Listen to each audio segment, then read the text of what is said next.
A gente falou sobre a morte hoje. Sim. O senhor pensou em alguém? Pensei sim. Em quem? Na minha primeira esposa, que faleceu aos 50 anos de idade, agora eu sou casado com a segunda esposa, né, da mesma idade inclusive, e eu me lembrei muito que minha esposa era uma pessoa de muita fé demais da conta. Pensei no meu pai, já faleceu já. Você quer reencontrar com ele? Quero, muito. Quero sim, meu desejo, né? Eu penso em pessoas que já morreu, tal, a gente, né, tem pessoas que a gente quer bem. E inclusive tem meu pai, minha mãe que estão passando por uma dificuldade grande. Meu pai com 83 anos, ele está com câncer.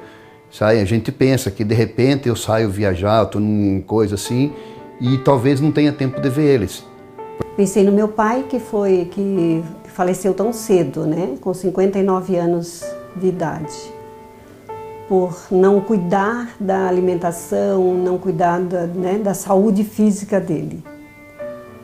É porque é difícil, né? Eu já perdi algumas pessoas queridas, mas é difícil você ver o sofrimento do outro. Isso eu acho que mexe mais comigo, de ver o outro sofrer a perda de um ente querido tão próximo assim.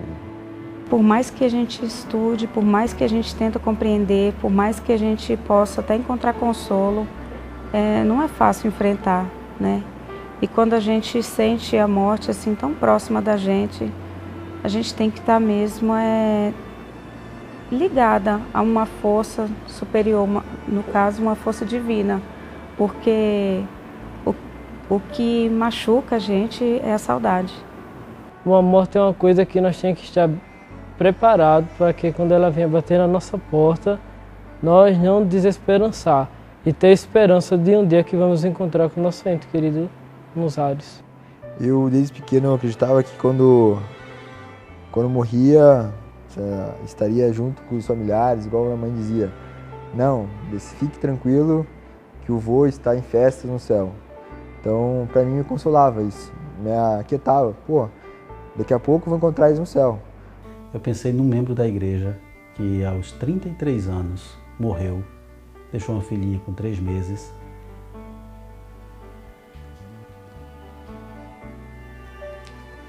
E que nós amávamos muito. Mas ele morreu. Eu não posso fazer mais nada além disso. Cheguei inclusive a orar. Ele ainda estava com o corpo quente. Mas a vontade de Deus prevaleceu. E Deus falou, através da palavra, que os meus pensamentos não eram o pensamento dele. Esse foi o Ricardo, ele partiu para a eternidade. Mas o que me alegra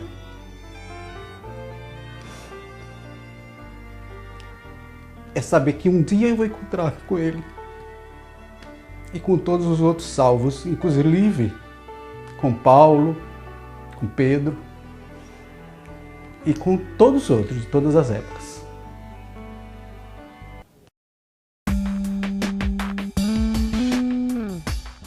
Olá, amigos da Novo Tempo, sejam bem-vindos mais uma vez ao programa Bíblia Fácil. É um prazer poder estar começando mais um programa onde nós nos comprometemos a estudar a Palavra de Deus e descobrir qual é a vontade dele para a nossa vida. Ao longo dessas semanas, temos reservado tempo para estarmos juntos com 10 convidados especiais que vieram de diferentes estados do Brasil para participar das gravações da segunda temporada do Bíblia Fácil. Chegamos então a um dos temas mais importantes da Bíblia. Hoje vamos falar a respeito do juízo. Sabe que esse tema não é um tema muito divulgado, nem muito pregado. As pessoas não gostam de ouvir falar sobre o juízo, que haverá um julgamento, que todos nós um dia teremos que comparecer perante Cristo para dar satisfação. As pessoas não gostam disso, mas a Bíblia apresenta uma linda doutrina sobre o juízo e hoje nós iremos aprender todos os trâmites desse assunto. Vamos aproveitar que nós temos aqui algumas advogadas conosco que conhecem bem da área e vamos falar um pouquinho sobre o juízo, sobre as peças, sobre os componentes no tribunal e como que o processo será levado até o seu termo final. Você está convidado a participar conosco. Eu quero te pedir para pegar a sua Bíblia e ler vários textos da Palavra de Deus. Nós já começamos bem um dia, fazendo todos aqui uma caminhada, depois tivemos o nosso desejum e hoje todos aqui estão numa dieta especial de novo. É isso, Marli? Hoje o nosso café da manhã foi uma dieta com frutas. Foi fora do ambiente que a gente até vinha fazendo os cafés da manhã, então. Foi no meio do bambuzal, muito legal.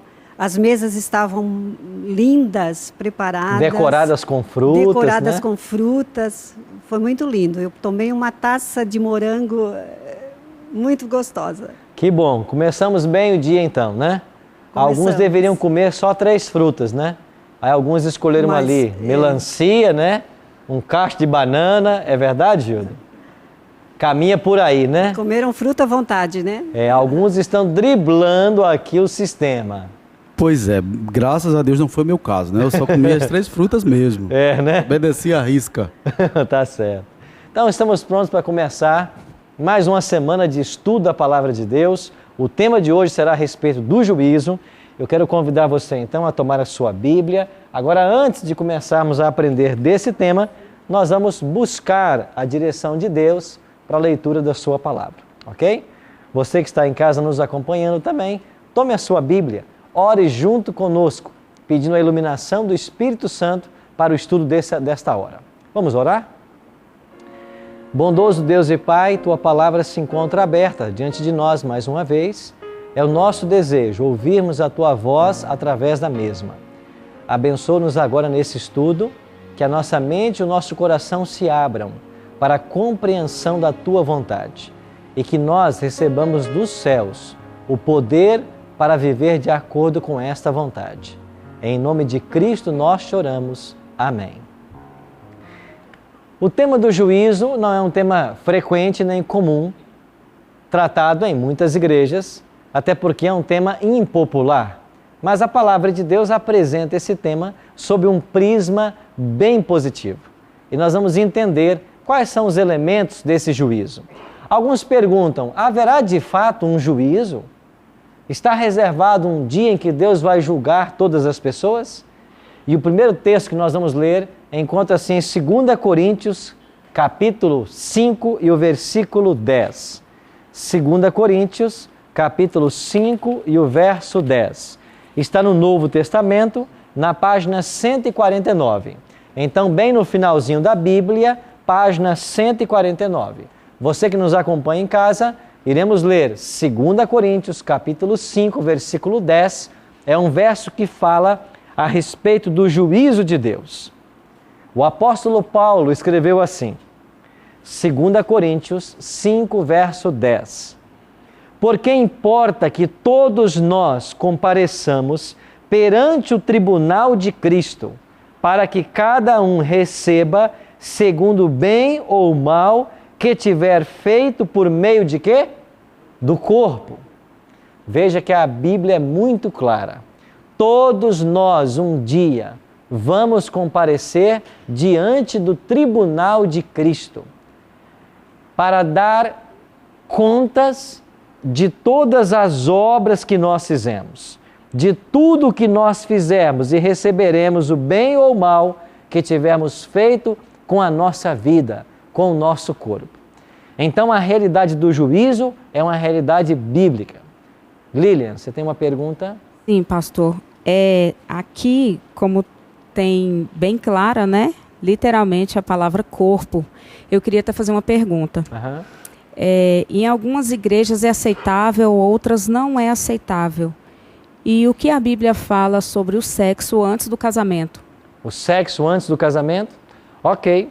Nós vamos dar contas de todas as ações que fizemos por meio do corpo. E a Bíblia, ela autoriza apenas o ato conjugal, o ato sexual dentro de uma relação do casamento entre um homem e uma mulher. Então, o sexo pré-marital é condenado pela Bíblia. Isso incorre no pecado, no caso dos solteiros, de fornicação. No caso de uma pessoa casada, ter relações extraconjugais é o adultério. Então, a Bíblia condena isso e o 7º mandamento vai tratar um pouquinho sobre isso. Isso quer dizer que tudo o que nós fazemos com o nosso corpo, um dia vamos dar contas a Deus. porque um juízo será estabelecido. Às vezes, Ademar, a gente não fica assim triste por certas realidades que a gente vê no Brasil, como por exemplo a desigualdade social, o dinheiro que deveria chegar às pessoas carentes acaba ficando na mão de alguém. Às vezes uma cidade do interior que deveria receber uma verba para ser beneficiada em algum projeto social, alguém desvia o dinheiro, isso não revolta a gente? Pois ainda que a justiça humana às vezes falhe, a justiça divina nunca falha. E todas as coisas que nós fazemos, um dia virão à tona e nós vamos dar contas disso. Isso não conforta você? Isso não nos deixa mais tranquilos com relação ao que acontece nesse planeta? Porque um dia todo ser humano vai comparecer diante do tribunal de Cristo? Agora, quando esse tribunal se assentar, e aqui a Alessandra fez advocacia, não foi? A Lilian também, a Ingrid está fazendo. Quais são os elementos normais quando um tribunal é composto? A Bíblia fala sobre isso, sobre um tribunal celestial e sobre os elementos desse tribunal. Vamos ver quais são esses elementos? O juiz no tribunal, quem será? Paulo responde a essa pergunta em 2 Timóteo, no capítulo 4. Você está em Coríntios? Vamos para frente um pouquinho. Caminhe um pouquinho para frente na sua Bíblia, na página 176. Página 176 do Novo Testamento, 2 Timóteo, capítulo 4, nós iremos ler o versículo 8. Quem será o juiz nesse tribunal divino ou celestial? Paulo diz assim: já agora a coroa da justiça me está guardada, a qual o Senhor, reto juiz ou justo juiz, me dará naquele dia, e não somente a mim, mas também a todos quantos amam a sua vinda. Segundo esse texto, quem será o juiz nesse tribunal? Deus, o Senhor. Então Deus se assentará como juiz. Daniel teve uma visão que ele escreve no seu livro, e nesta visão ele vê o ancião de dias vindo e se assentando no tribunal, os livros sendo abertos e começado o juízo. Então, nesse tribunal, o juiz é o próprio Deus, e ele vai se assentar para que cada ser humano compareça perante o tribunal para dar contas do bem ou mal que fez por meio do corpo. Mas o juiz é o primeiro elemento desse júri. Quais são os outros elementos? Há um advogado também nesse tribunal.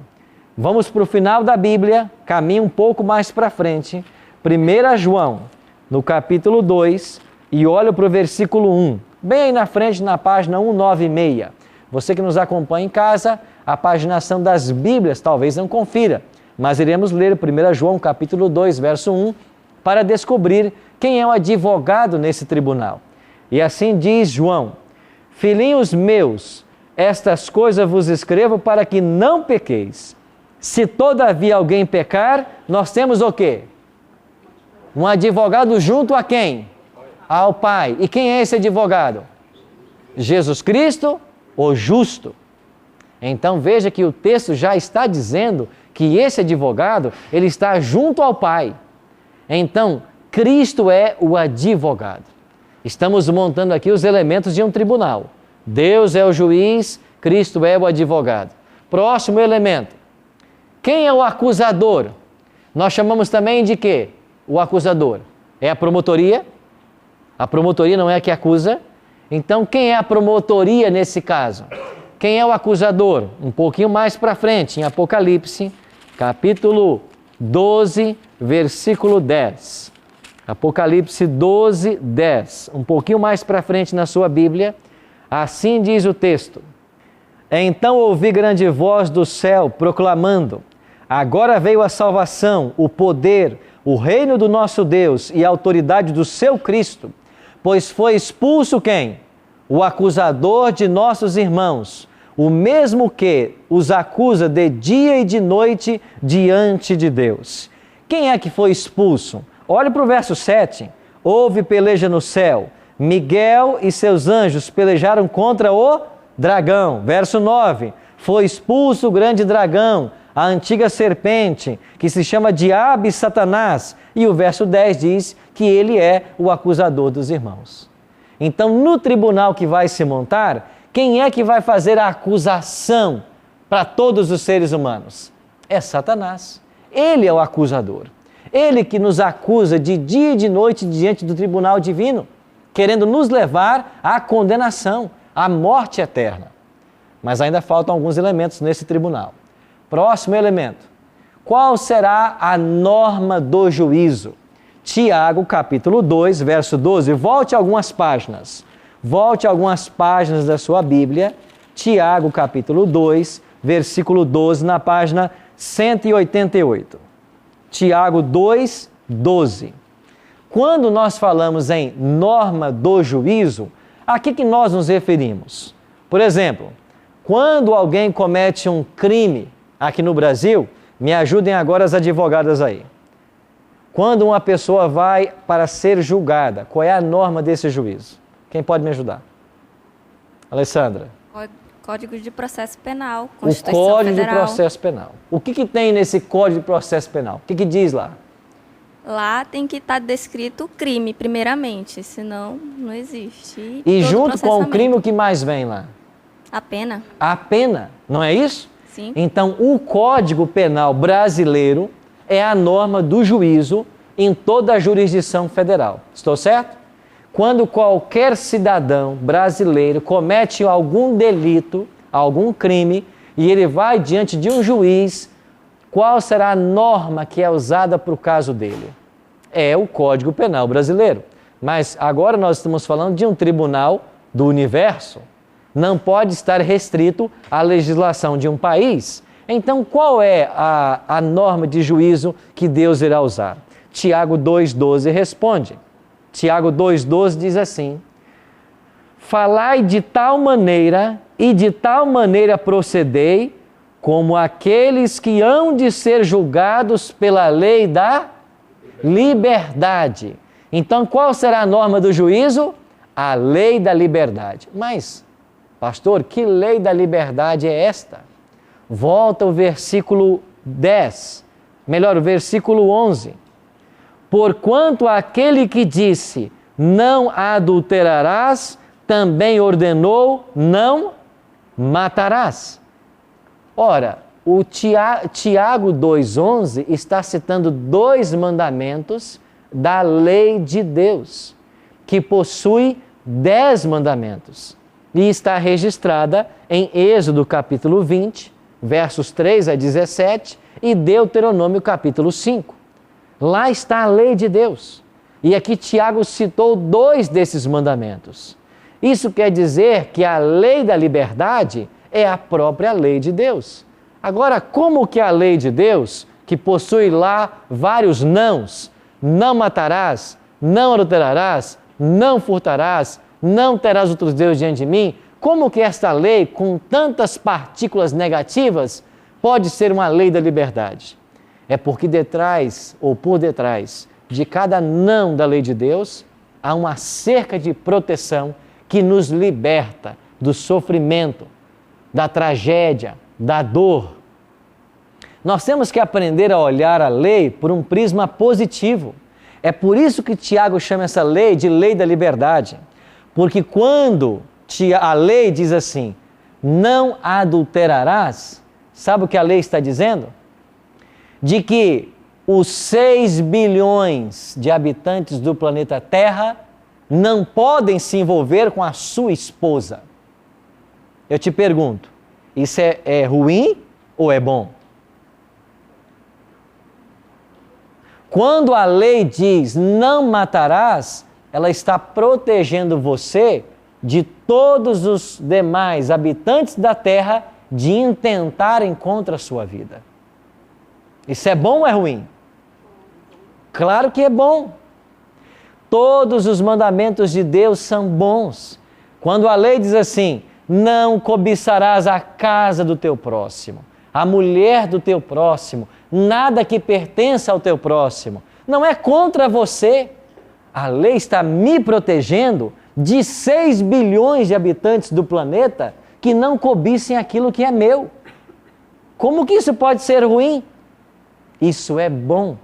Então, por detrás de cada não da lei, há uma cerca de proteção para aqueles que andam nessa lei da liberdade. E é esta lei que Deus usa no dia do juízo. Então, todos nós, e você que nos assiste em casa, quando comparecermos perante o tribunal de Cristo, nós iremos dar contas daquilo que fizemos ou deixamos de fazer de acordo com a lei de Deus. E nós teremos um estudo aqui no Bíblia Fácil que vai falar só sobre esse tema, a lei de Deus. Tudo sobre a lei de Deus. Vamos avançar, tem alguns elementos ainda nesse tribunal. O processo. Quando alguém é levado a juízo, ele precisa de um processo, precisa dos antecedentes, de todas as peças, não é isso? Para saber quais são os fatos que trouxe essa pessoa ao tribunal. Agora vamos ler Apocalipse, o último livro da Bíblia, no capítulo 20, para entendermos sobre esse processo. Antes, parece que o Ivan tinha uma pergunta. Pastor, eu gostaria de saber de que forma seremos julgados. O juízo de Deus, Ivan, ele se processa em 3 etapas. E eu vou apresentar para todos vocês daqui a pouquinho quais são essas 3 etapas. Vamos ver quais são as 3 etapas, como esse juízo se processa. Fechando o primeiro bloco, nós vamos entender agora o processo. Apocalipse 20, verso 12, nós lemos assim: Vi também os mortos, os grandes e os pequenos, postos em pé diante da onde? Do trono. Aqui é uma cena de juízo. Então se abriram os livros, outro livro, o livro da vida foi aberto, e os mortos foram julgados, segundo as suas obras, conforme o que se achava escrito aonde? Nos livros. Quer dizer que cada ser humano, desde o seu nascimento, ele tem um livro, um histórico.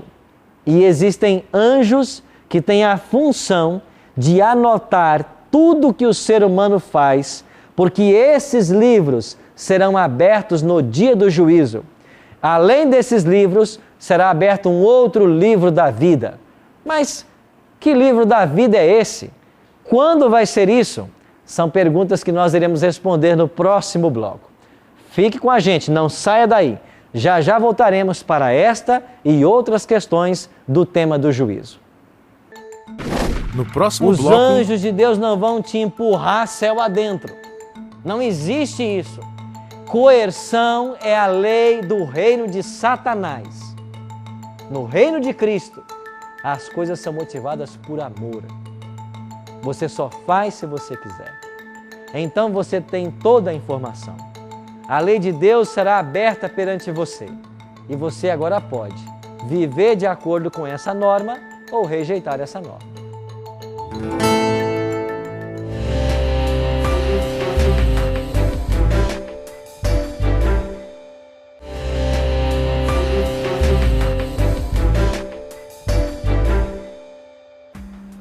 Olá amigos, estamos de volta com o programa Bíblia Fácil no nosso segundo e último bloco.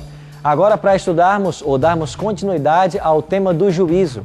Vimos até aqui de que todo ser humano terá que comparecer perante o tribunal de Cristo.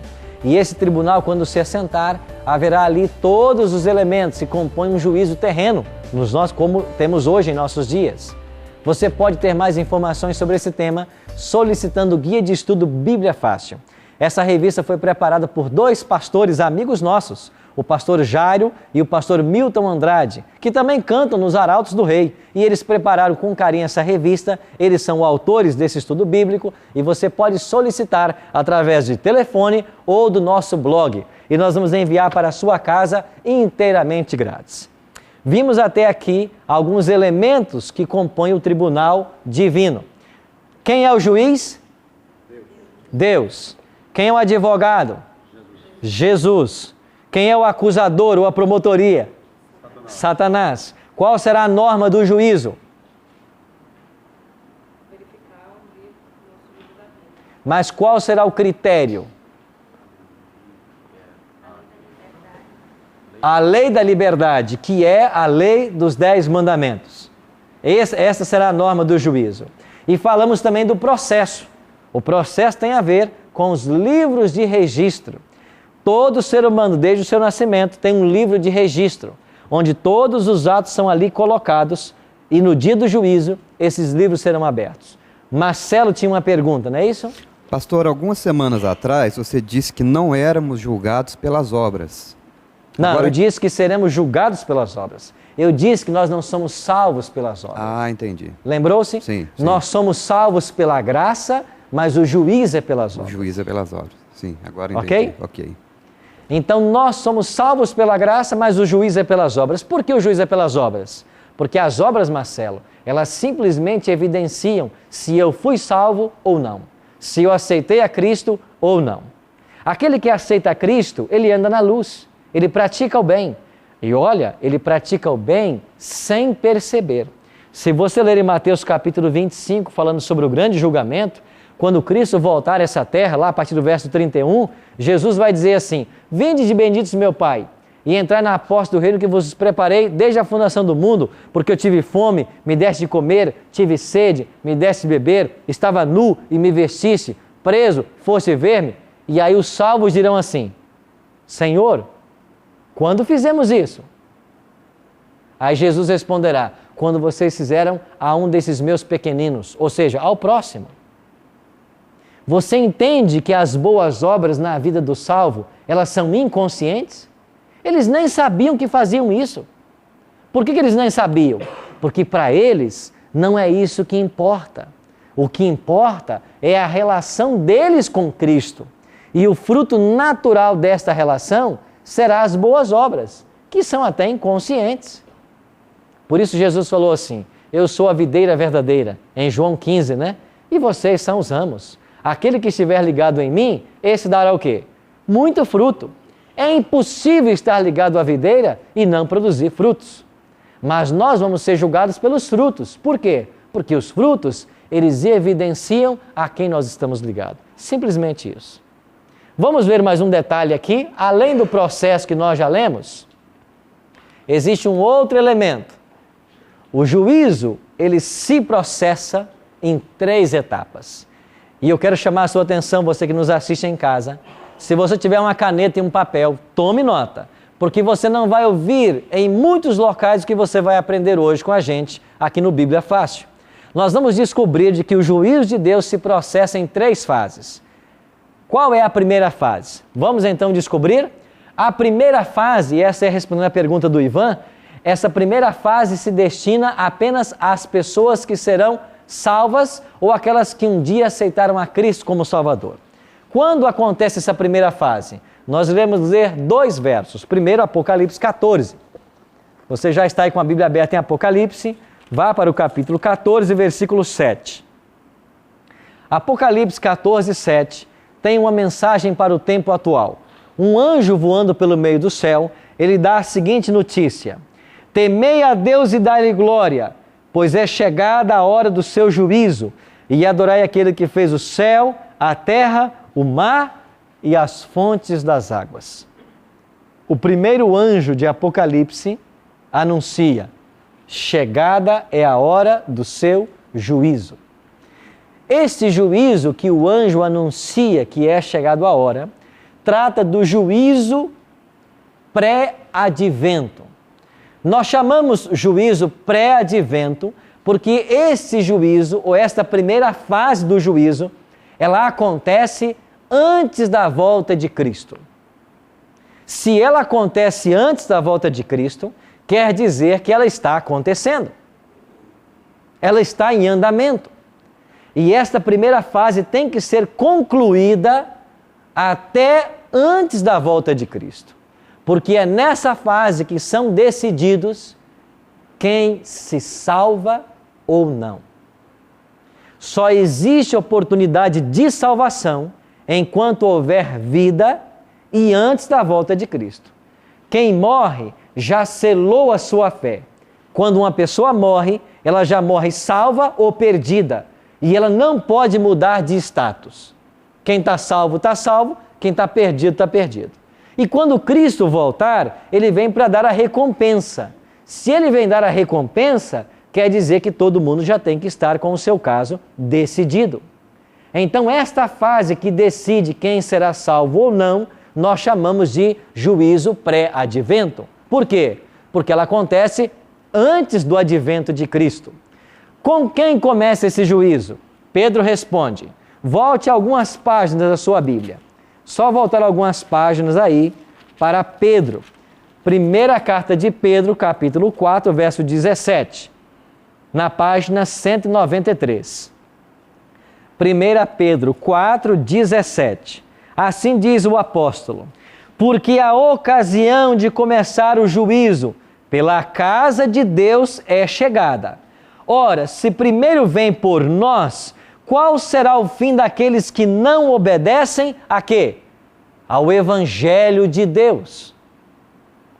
O juízo começa por quem? Pela casa de Deus. O que significa começar pela casa de Deus? A casa de Deus não é a sua igreja? O juízo começa pelos crentes. Que crentes? O juízo começa por todos aqueles que um dia aceitaram a Cristo como Salvador pessoal.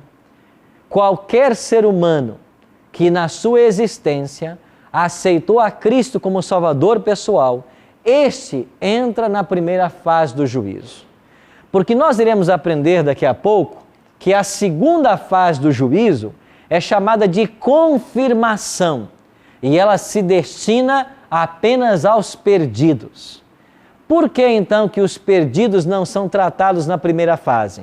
Porque aquele que não aceita a Cristo já está condenado. Agora é possível alguém aceitar a Cristo e depois, em algum momento da sua experiência religiosa, deixar os caminhos de Deus e se perder.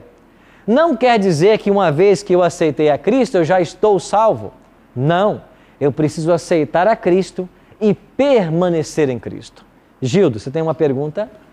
Então é em função da primeira fase que temos uma confirmação em 1 Tessalonicenses 4,17 que os mortos em Cristo ressuscitarão primeiro. Sim, os mortos em Cristo, ou seja, eles aceitaram a Cristo e morreram. Eles têm que passar pelo tribunal antes que Jesus volte. Porque na volta dele, na primeira ressurreição, só ressuscita salvo.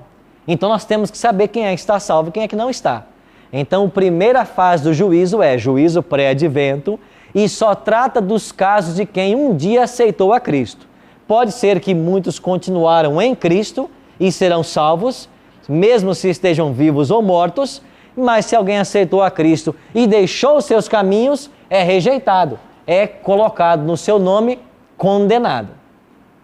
Então, esta primeira fase acontece antes da volta de Cristo. E quando ele volta, já está decidido quem está salvo e quem está perdido, e ele vai dar a vida eterna para os salvos.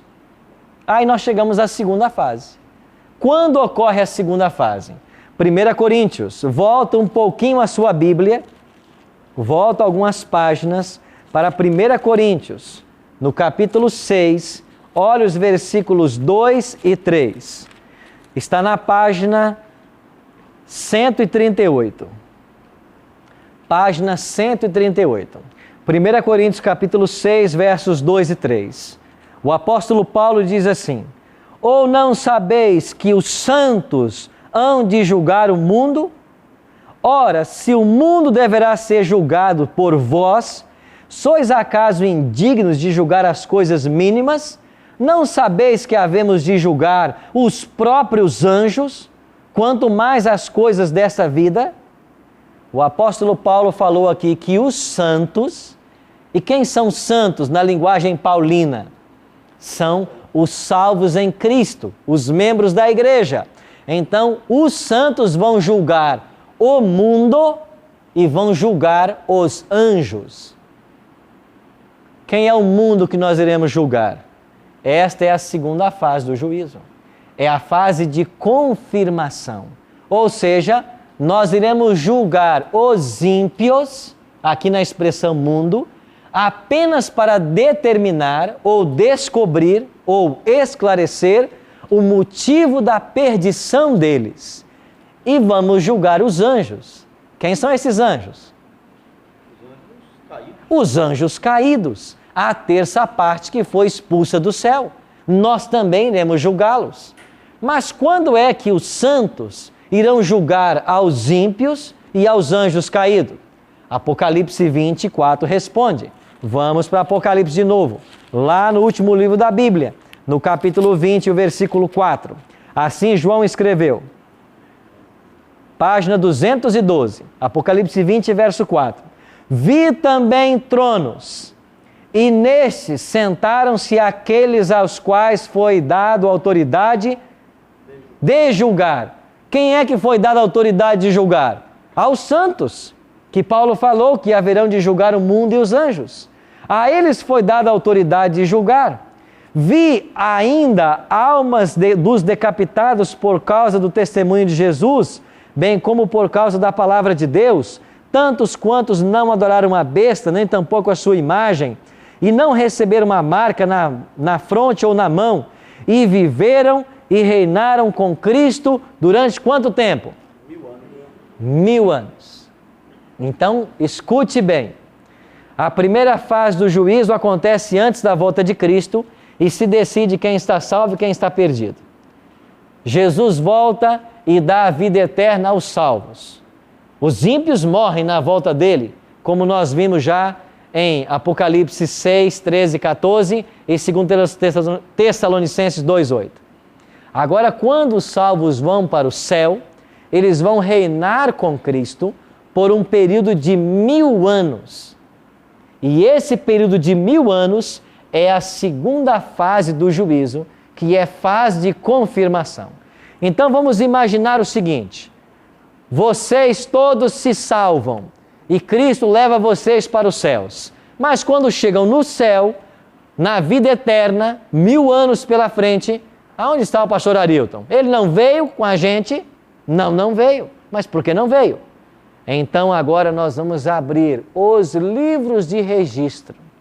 Vamos encontrar o nome do pastor Arilton e vamos saber por que ele se perdeu.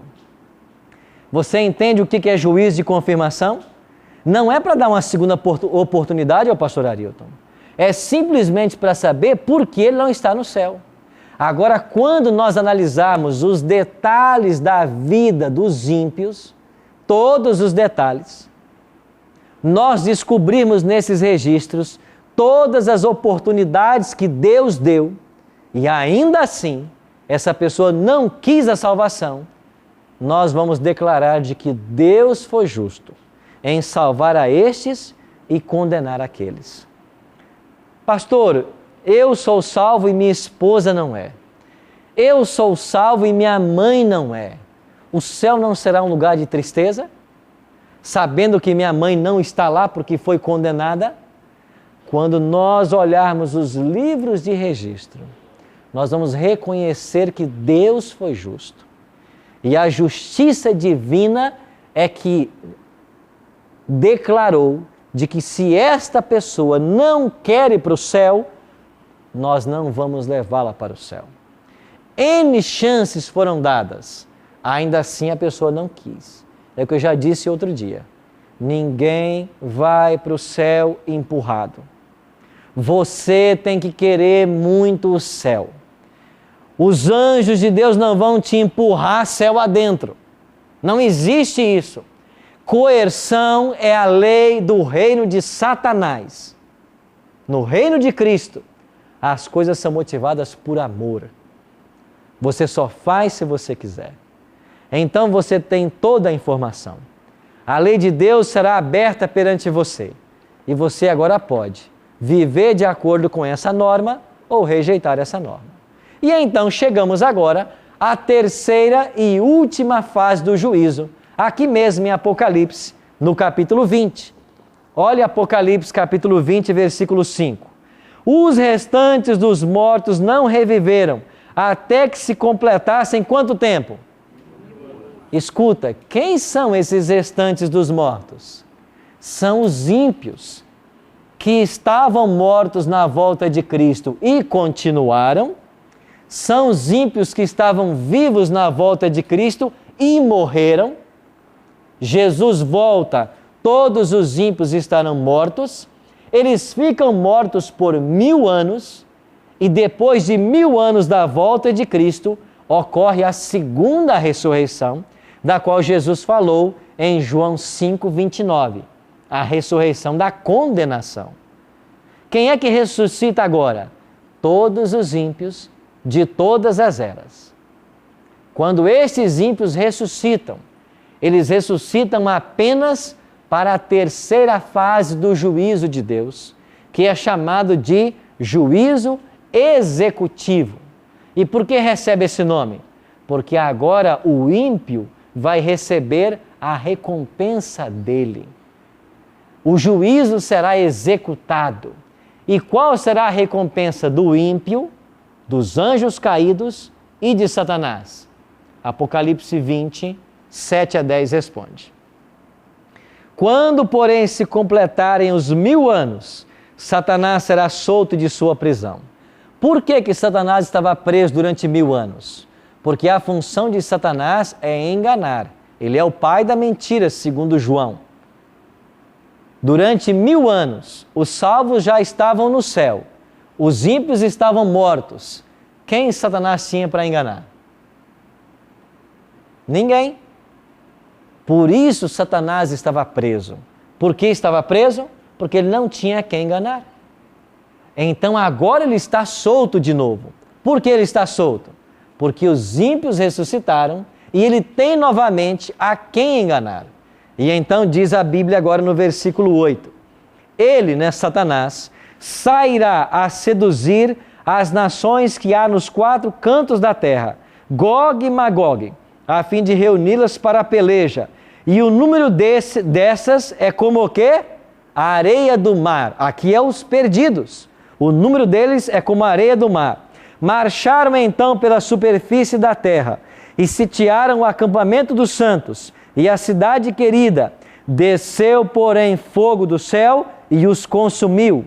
O diabo, o sedutor deles, foi lançado para dentro do lago de fogo e enxofre, onde já se encontram não só a besta, como também o falso profeta, e serão atormentados de dia e de noite pelos séculos dos séculos. Aqui está, amigos, a segunda morte ou morte eterna. Os ímpios ressuscitaram. Satanás reúne todos eles. Para quê? Para atacar a cidade santa que desceu do céu. Porque depois de 1000 anos, diz Apocalipse 21, João vai ver a cidade santa descendo do céu e pousando nessa terra que hoje nós moramos. E quando a cidade pousa nessa terra, os ímpios ressuscitam, Satanás os reúne e quando eles vão atacar a cidade santa, desce fogo dos céus e destrói a todos. Os ímpios, Satanás, os anjos caídos, a besta e o falso profeta, e o mal é extirpado para sempre.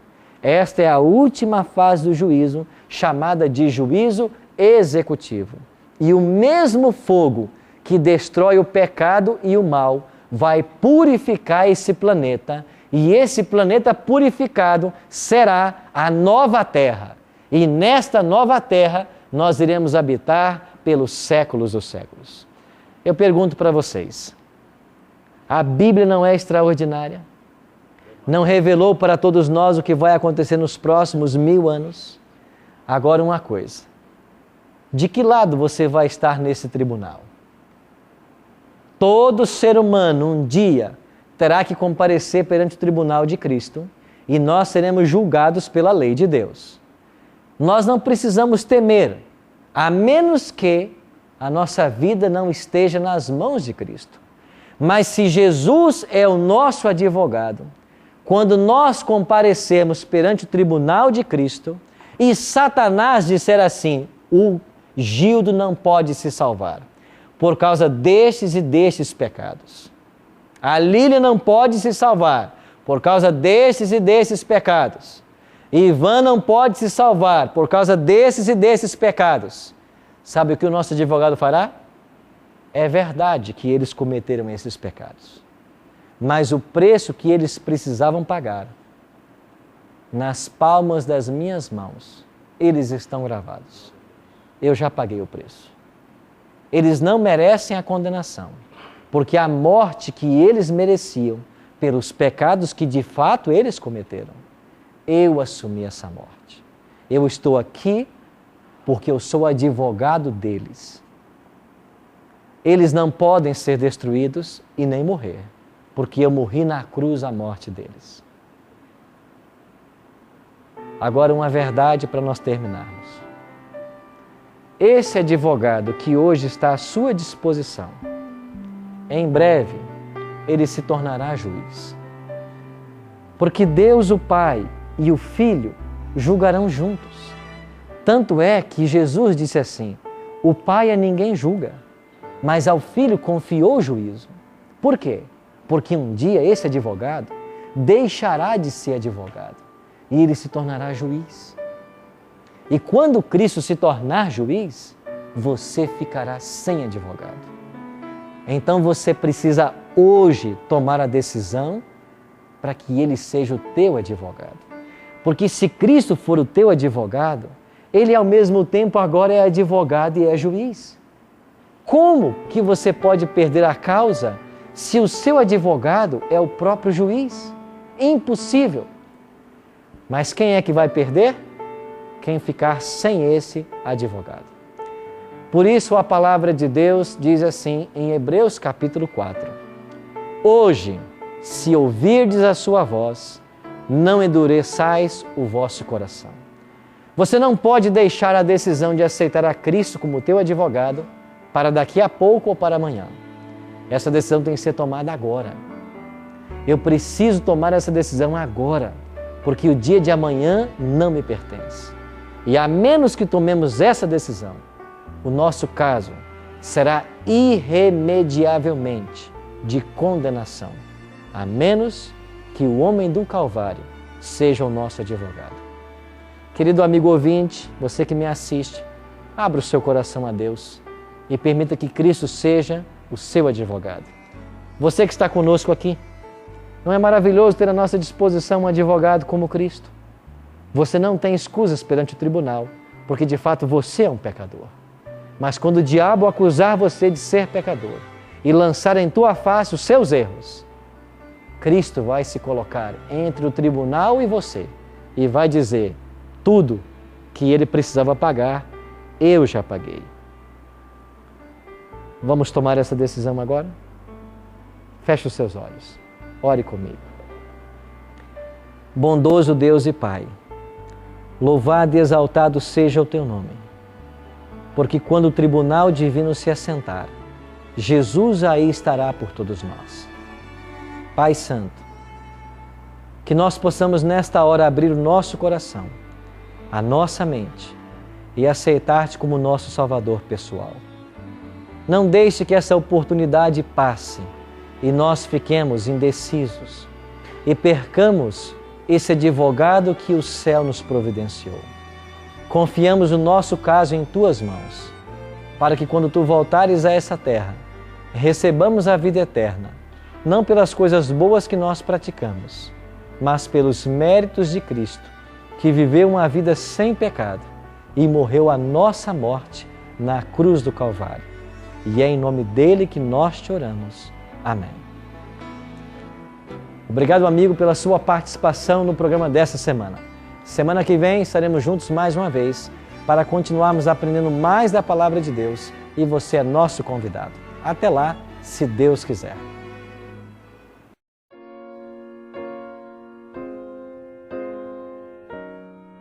O que me mais chamou a atenção é sobre os mortos, né, do juízo. Aqueles que estão mortos, né, serão chamados para o juízo. Isso foi o que mais me chamou a atenção, porque eu era leigo nesse assunto, né? Eu não conhecia, eu vagamente conhecia alguma coisa sobre isso. Até essa questão do juízo, nós já estamos passando por ela, né? Por essa primeira fase do julgamento, do juízo, né? E na vinda de Cristo nós vamos passar por mais 2 fases do juízo.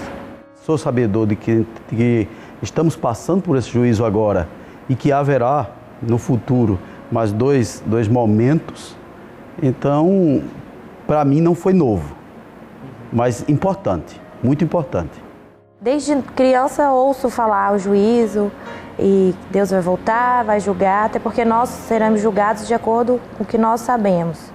Então, assim, eu vejo que aprender nunca é demais. E o que o pastor, ele falou hoje, assim, eu concordo, sempre concordei com muitas coisas e acho que é um assunto bem delicado para as pessoas que não conhecem, tá? E eu acho que sim, nós já estamos passando pelo primeiro juízo, né? Que vai ser, que Deus vai, eu acho que Ele vai, como é que eu posso falar? Ele vai julgar a gente pelo que a gente está fazendo, né? Pelo que a gente sabe. Isso, e depois que Ele voltar, Ele nos julgará de outra forma, de duas outras formas. Olha, essa parte do juízo, principalmente, me chamou muita atenção. Porque para mim é novo, sabe? Eu ouvia falar assim muito por longe, e aí eu fiquei numa dúvida, de caramba, vai ter 3 finais, né? 3, segundo. Um deles, e até os que já faleceram há tantos mil anos, lá vão ressuscitar, né? Não sei te explicar. Eu achei uma coisa, para mim é novidade, porque eu sou leigo no assunto, né, pastor?